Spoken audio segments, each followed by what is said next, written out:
जिंदाबाद जिंदाबाद जिंदाबाद जिंदाबाद नो एनपीए नो बीमा नो एनपीए नो बीमा नो एनपीए नो बीमा नो एनपीए नो बीमा नो एनपीए कौन बना लंबी में रक्षक पशु चिकित्सक कौन बना लंबी में रक्षक पशु चिकित्सक कौन बना लंबी में रक्षक पशु चिकित्सक जिंदाबाद जिंदाबाद जिंदाबाद जिंदाबाद जिंदाबाद जिंदाबाद नो बीमा नो बीमा नो बीमा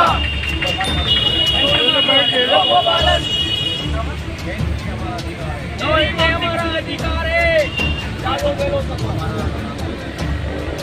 एनपीए हमारा अधिकार है एनपीए हमारा अधिकार है एनपीए हमारा अधिकार है नो एनपीए नो बीमा नो एनपीए नो बीमा नो एनपीए नो बीमा नो एनपीए नो बीमा नो बीमा पशु एकता जिंदाबाद जिंदाबाद पशु एकता जिंदाबाद जिंदाबाद कौन बना लंबी में रक्षक पशु चिकित्सक कौन बना लंबी में रक्षक पशु चिकित्सक आज किन मांगों को लेकर धरने पर बैठे हुए हैं? हम लगातार आज हमारा 8वां दिन है और हमारी जो मुख्य मांग है वो एक नॉन प्रैक्टिस अलाउंस एनपीए।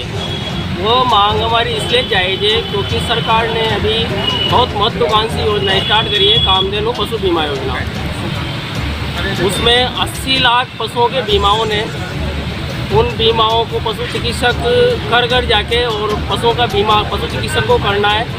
तो हमारी मुख्य मांग है जब हम वो बीमा पशु चिकित्सक घर घर जाके बीमा करना है उसको, तो वह अपनी प्रैक्टिस बंद होनी है उसकी। तो हम सरकार से मांग करते हैं भाई हम आपकी योजना चलाएंगे, अच्छे से चलाएंगे और हमें नॉन प्रैक्टिस अलाउंस स्वीकृत करवा दो। और बीमा योजनाएं से ही हमारा काम नहीं हो रहा। अगर हमको पशुपालक को धरातल लेवल पे लाभ देना है तो बीमा योजना के बाद जब पशु की मृत्यु होगी, मृत्यु के बाद ही उसको लाभ मिलना है।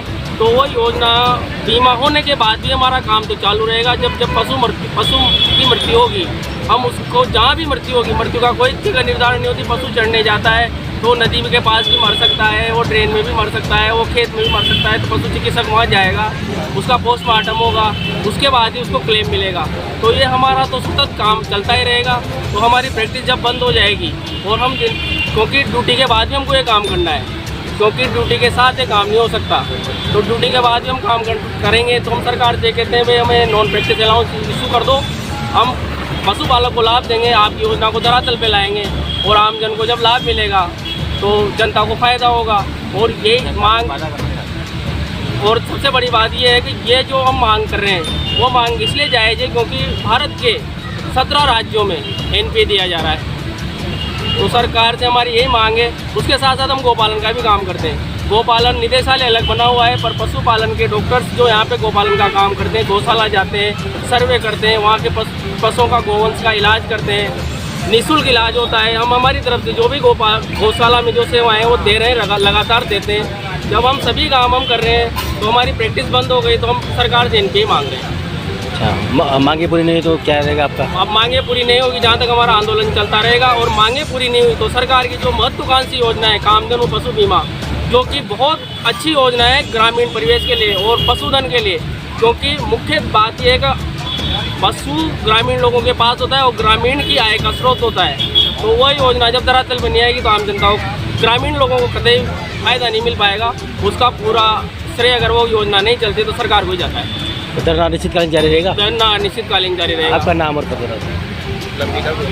हाँ, और साथ के साथ ही हमने लंबी में भी बहुत अच्छा काम किया था।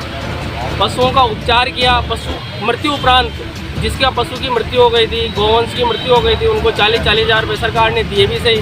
हम लोगों ने बहुत सहयोग किया और लंबी में हमने दिन रात काम किया। इसीलिए हम और लंबी वापस राजस्थान में सक्रिय हो रही है।